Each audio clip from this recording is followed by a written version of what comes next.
Hey everyone out there in YouTube land, Dan here from GeekCast Radio doing another one of my must-read comic videos where I talk about the best comics and why you must read them. Today, I will be discussing Essex County by Jeff Lemire, the writer and the artist of this series, as this was really the book that launched him into a new stratosphere as a curator.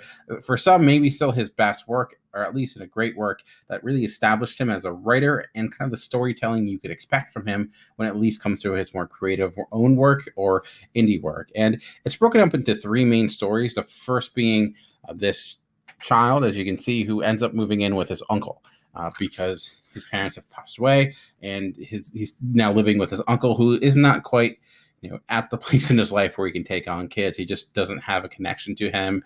He struggles to really kind of go about life and find room for him. He tries. He really tries. He's not a person that is rejecting him, but for whatever reason, it's just not there. And you see a little boy try to kind of escape into his imagination to find some sort of happiness where his life right now doesn't have it. And that's really kind of a through line throughout this series, is this melancholic tone that remains. And the three stories that are in here, plot-wise, don't fully connect. There are some intertwining aspects of it that you kind of move back and forth, but it's more of a thematic connection more so than anything. And the middle story, which I feel like is probably my favorite, is actually about these two brothers who are hockey players. I should say this takes place in Canada, because that's where Jeff Lemire is from. So obviously hockey is such a big time there, and it talks about these two brothers and goes through a lot of their lives. It starts when they're older, and we kind of learn throughout their history why they're estranged, some issues that they've had, kind of the problems that they faced. And again, it's, you have one brother who has had a better life than the other one, and like the problems that has caused. And it's really fascinating. And when reading Jeff Lemire's work, like, I can't help but think of the filmmaker Richard Linklater, who's done movies like the Before trilogy. He's done Dazed and Confused. And what's interesting is that though they have different approaches, where Richard Linklater relies a lot on dialogue and conversation, Lemire does it to a certain extent, but both of them, I think, just are really great at emphasizing character among all else, where the plot here is not necessarily the most important piece. The story is really driven by the characters and the relationships, and that's really where I think the connections lie. And there's this ability to capture humanity in an authentic manner, both of them, that I feel like I'd love to see them partner up in some sort of movie, TV adaptation or something like that. And then the last story is about this nurse and goes through her life as well. And there's a story that takes place in the I think the 1700s or 1800s about a nurse in the church, and some things that she's facing, the problems that she's going through. So it all takes place within Essex County, but at different time periods with different characters. And there's also some additional stories in the back, which are in this edition, that are also within this frame, though they're separate from the original trilogy of stories. I don't think those are as good. I just think the other three tie together so well, fit together so well. They're nice stories. They fit well.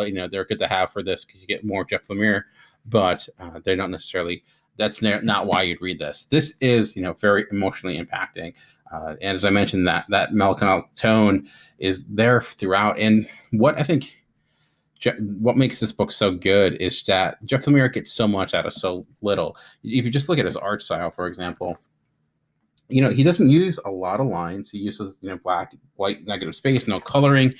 It's like you give a child, it's like you give a child a very limited set of Legos, and somehow they just built this most elaborate contraption that uses every piece to its fullest effect.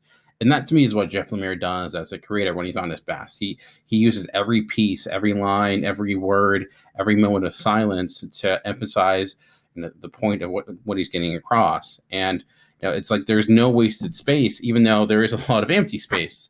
A lot of there's plenty of panels where there's no dialogue. This is a thick read, as you can see. It's huge, but in all honesty, it's a relatively quick read in the sense of words and things of that nature.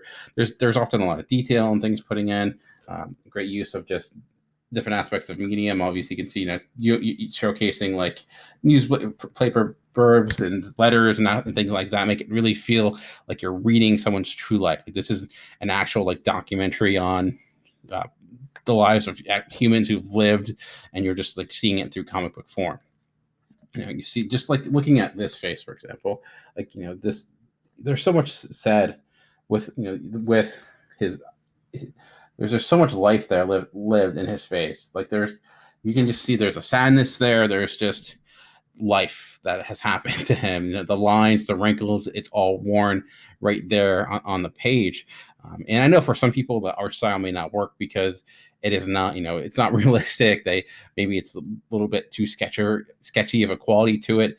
But if you can really allow yourself to accept it as a reader of a comic and kind of go with what it's trying to imply, I think you really find something special. And this is, there are not many comics I think that can move you to tears. I think this is on that list if you can really buy in and find this story. Now, I don't want it to seem like this is just a bucket of sadness that it hits you over the head with, like, here's a sad story, here's a sad story, here's a sad story. But it in the sense of it moves you because you get invested into these characters. There are moments of glee. There are moments of happiness that do happen. They're not the in the forefront all the time. They're earned in that sense. Like when you do have this moment of happiness, it just stands out to that greatest extent. And it doesn't feel like it's tragedy porn or anything like that, where people just try to make sad things happen. I think it's just, you're just looking at these people's lives in a way that feels real and relatable. So again, if you're looking for a great comic, Jeff Lemire has a lot out right now. I think right now, favorite writer that's currently writing comics is Jeff Lemire with Black Hammer, Royal City, all the Black Hammer books, and he has the Gideon Falls as well. He's got a huge range from horror to regular dramatic work to superhero work. He even has the Century series coming out, so he can do a lot. And I know I'm singing his praises, and deservingly so. Not everything he's done has been great, as most writers are, but I think there's no question that the praise for Essex County in that it's definitely deserved. And I think for most people, if you read this and you enjoy it and you find what is here is really satisfying to you, again, I would say go to Royal City. It's to me the closest he's gotten since this to have similar feel to it. It's a little bit different in the sense of it's focusing on one family, but I think it at least falls in line with it. Also, the graphic novel that came out last year, Roughneck, was also quite good as well. So a lot of good comics to talk about. I might just do a Jeff Lemire retrospective one day, but ultimately, if you're looking for a good book, pick up Essex County. You can get it, and it's by Top Shelf. It's available at most libraries, and you can usually find it in trade in pretty much everywhere else. I don't think at this point it'd probably be hard to track down issues, but like I said, just pick it up, the whole thing. It's worth it, and you'll probably, if you're like me, you'll probably read this all in one sitting. Even though there are tons and tons of pages here, you just kind of get glued to the page and don't want to put it down. But, all right, well, that's it for me. Thanks for listening to this video. If you like what you hear, let me know if you've read Essex County. Did you enjoy it? Do you think I'm crazy and don't like it? I'd love to hear those opinions as well, seeing who doesn't like it and why. That's always a fun conversation. Comment below.